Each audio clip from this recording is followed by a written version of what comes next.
Hi guys, this is Bhaskar Jogi from goonlinetraining.com.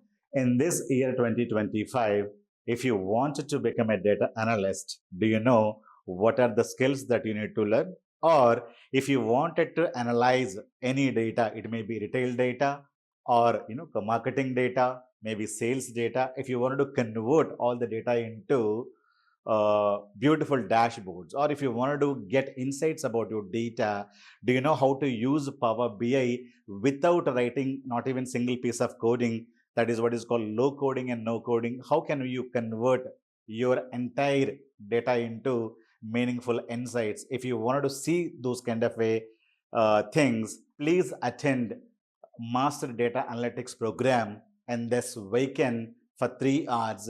Let us subscribe now and let us meet in the class.